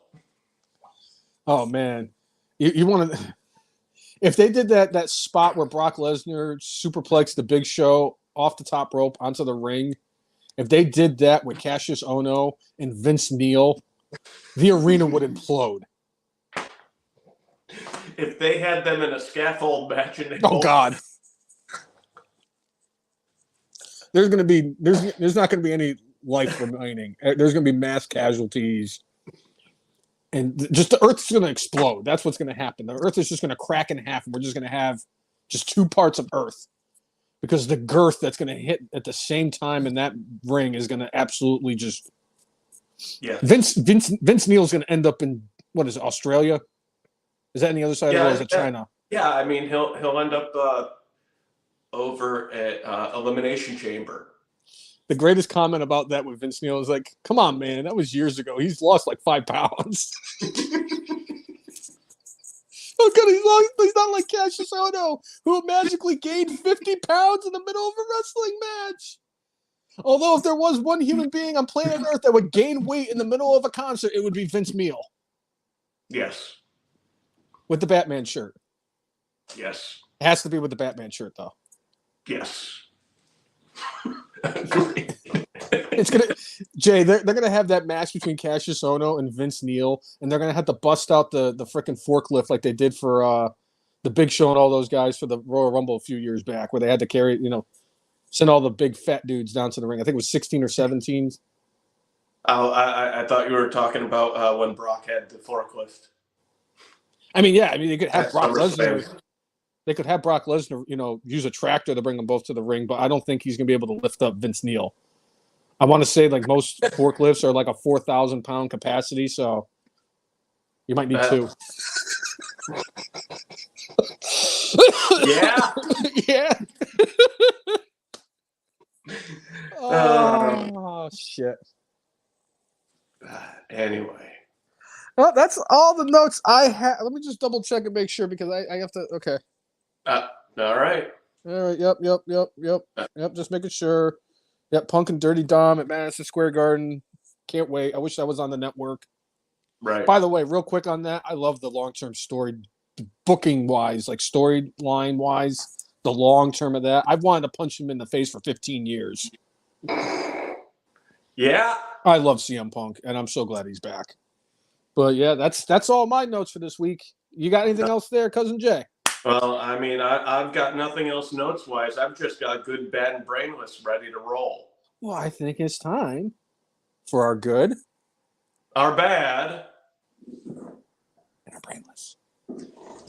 Yeah. So, Cousin Jay, what do you got for your good this week? CM Punk on Raw did a lot of really good, really fun things. My favorite, though, was when he was backstage and he ran into Kofi Kingston. And they had a fun little interaction, and he just said, "You're not Jamaican anymore?" Yeah, I don't do that anymore. I was just like... When Kofi hit him with the I don't do that anymore, I freaking died. And just to see them, because they've been friends for so long, and a lot of people are wondering like if Punk and Kofi were still friends, but that sealed. I know that they're friends, and you could tell just from their expressions that they just genuinely were happy to see each other, and that right there makes me so happy. Right. So I enjoyed that too. I got to go with. I have a 3-way tie. I had to do it this week. CM Punk not only showing up on SmackDown, Raw, and NXT in the same week, showing up in Bridgeport, Connecticut, because he missed Daniel Malloy just as much as I did. And, yes, having that thing. But the fact that he was down at the Performance Center this week, work it out with all the young talent. I love the fact that he got the pictures taken with all the wrestlers. Him and Cora Jade had a wonderful interaction. And I'm one of those ones like, yeah, I kind of like keeping kayfabe alive, and she's supposed to be a heel. And when he came up to her and said, I love what you've been doing. I'm a huge fan of yours. Keep doing what you're doing. And just like hearing the actual happiness in her voice when he said that to her, because you could tell that meant a lot to her. And then he was like, oh, by the way, April says hi. Mm-hmm. I enjoyed all of that. CM Punk was good this week, but I also have to give it to Lash Legend for such an impressive performance that she had at NXT TakeOver, and to Trick Williams. Like I said, Jay, it takes a lot for me to hop out of my chair the way I did when Trick Williams won that, because it was shocking. I didn't see it happening. I was like, damn, they're not even going to let Trick Williams even get a fall, and then like 2 minutes later, he had 4 of them and won the match. I am so happy because Trick Williams went from being part of the presentation, kind of like Ludwig Kaiser and Imperium, to now being his own star And him and Carmelo Hayes are going to have an incredible blow off, and that match that they're going to have at NXT Takeover in April is going to be incredible. So that's why I give all three of them my good for this weekend. I had to do it just because it's not often that we have so much good, and I couldn't just pick one. All right. What do you got for your bad? I'm going with the video I saw of Alberto Del Rio, El Patron, in a school gym, and it looked like not many people are there and what have you. He deserves what he's getting right now. Like, as much as like charges in the various cases that were against him end up getting dropped. I'm sorry, when you have that many things coming up over and over and over and over again, and you're not a political person where they're trying to like take you out as far like politically, like, no, something happened. Something's happening. Something happened at some point that was really not cool. And Carlito. Right. But I mean, with the attendance at that show, it's like, what did he get paid in, like hot dogs and popcorn? Does he even have a fee anymore? Because like the stuff he's done's just been so bad, and like I guess you got to try to earn a living. But you know, when you've done a whole bunch of stuff, and he's another one similar to Sonny that more or less takes no responsibility for anything. Oh no, yep, just a misunderstanding. And by the way, that person was bad to me, and if you just knew what they did to me, and it's like, really, dude, when you were with Soraya, you weigh like 125, 150 pounds more than she does. What can she do to you? I mean, unless she took like a knife out to stab you, like, what can she do to you? Or like what I want to do to Nick and Mac Jackson with a gun. So, you know, almost a little bit of bad on the promotion for even bringing the dude in, and he's getting what he reaps. I like it. That's a fantastic bad. I can't argue with that one. You hit the nail right on the head. And it's only fitting how the mighty have fallen from going from wrestling in front of 70,000 people to 7. Right. So, my bad this week goes to Ridge Holland. This week on NXT, they had an angle where he attacked Ilya Dragunov, and he dropped Dragunov on his head. Now, I know that Sean Sapp Ross Fuckstick has come out and said that this is just part of an angle and he's not actually legitimately hurt. That's not something you want to do storyline-wise. Not when a guy who has been notorious for injuring people in the ring like it is. It'd be like if they did the same thing with Nia Jax, where they did a storyline where she just hurt everybody. Well, I mean, it wouldn't be a storyline because that's just how she is. And really, Ridge Holland he needs to go away. He has brought nothing to the table, and for me, he has just kind of squandered what they could do with Butch Pete Dunne. And hopefully William Regal can fix that ship. But to me, this whole thing with Ridge Holland just needs to.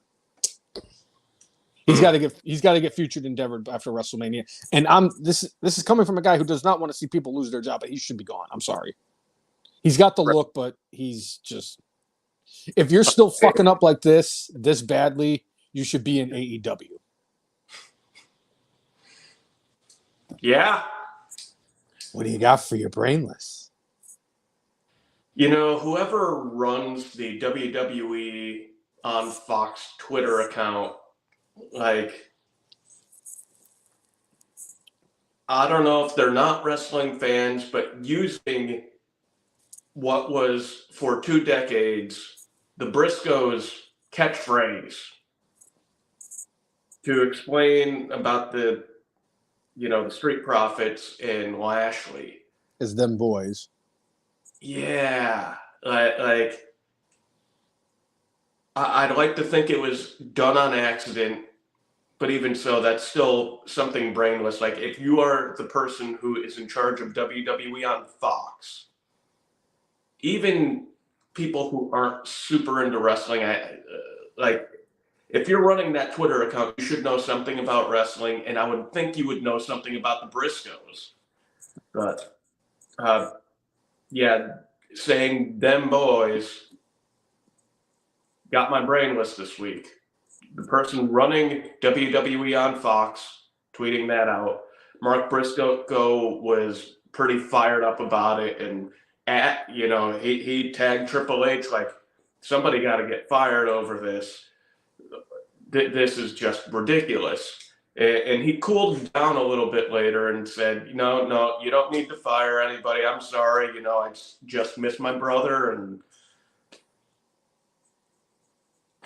I'd say his level of reaction was actually perfectly fine.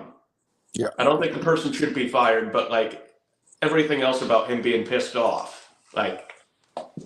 Yeah, they didn't set the Undertaker on fire, so they didn't need to get fired. Right. And honestly, Jay, that's a good one. Fantastic choice. I probably would have went the route that you went, except that I saw before the show that AEW said that Jay Briscoe was already eliminated from the international tournament or intergalactic tournament, whatever the fuck they're doing, where John Moxley is basically just running the G1 Classic on AEW. But they called Mark Briscoe Jay Briscoe. So it's not even just like WWE's social media, it's also AEW social media, and they just have their heads up their ass. But that's not where I'm going. I'm sorry. I love you, but I have to do this. Please cover your ears because I cannot believe these words are going to come out of my mouth. Bubba Ray Dudley gets my brainless. Ugh. Wow. Bubba Ray, I cannot believe I'm saying this. Your spirit animal. My spirit animal, Bubba Ray Dudley. Bubba Ray Dudley on his radio show for Broken Skull Session. All right, early favorite for Brainless for next week. On his radio show, he came out and said that what CM Punk said about coming home was a bunch of horse shit. Because you said a company that has made you feel like shit and has caused damage to your physical body and your mental health. You shouldn't be calling it home. Bubba Ray Dudley, I hate to break it to you, but I'm pretty sure that there's a whole mess of people out there that have to deal with physical and mental anguish when they go home, and they still call it home. And at the end of the day, CM Punk really is home because there's nowhere else in professional wrestling that he belongs in. So I had a serious problem with him saying that. And believe me, it's making me sound like a serious CM Punk apologist. Eventually, at some point, the CM Punk aura is going to, finally float away from me. And I'm going to start talking, brainless anyway. But it's I think that once all that with CM Punk comes up, I'll probably stop being such a CM Punk apologist, but I just thought it was in poor taste to say that. So, and I'm sure that you probably were out in TNA world talking all sorts of shit about WWE, and you went home. I'm sorry. I can't. It will never happen again. You will not get my brainless ever again. So, if you like what you see, whether you are a first-time fan or a continuous follower, make sure you like us on Facebook. Follow us on Twitter X. Follow us on Instagram and subscribe to us on YouTube at the letter T, the letter H, the letter E, the letter F, the letter N, MARKS, the F and Marks. If you like, follow and subscribe to us. We will do the same back. That has always been our mantra. And make sure you set up notifications so that when we are live, you will be notified that we are live so you can join in the conversation and talk about our favorite sport that we all love to hate, professional wrestling. The New York Yankees. Give us a subscription over there on Spotify, and you can take the show on the road with you. So there's that. And F and Mark's Hall of Famer, Gags the Clown, has chimed in. Fuck CM Punk, total hypocrite. Was this before or after he crawled through 500 yards of fecal matter to escape from the prison Facebook Catraz? Jesus Christ. Facebook Shawshank. Yeah. Yes. Anyway. I think that's everything for the podcast, Cousin Jay. Absolutely everything. Nothing left unsaid or undone. Yeah, I cannot see anything around me at all that could possibly need to be talked about. What's that brainless one? This gentleman right here is an iconic figure in professional wrestling. He is that same individual right there.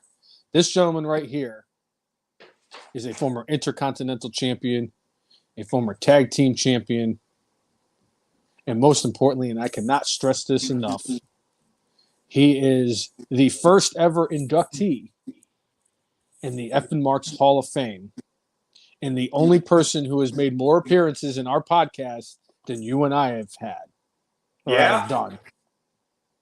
And this gentleman right here, today, December 4th, I had to think about the date for a second, December 14th of 2023, at an impressive 3,245 days, this guy, F the Marks Hall of Famer, is still alive in the 2015 Royal Rumble.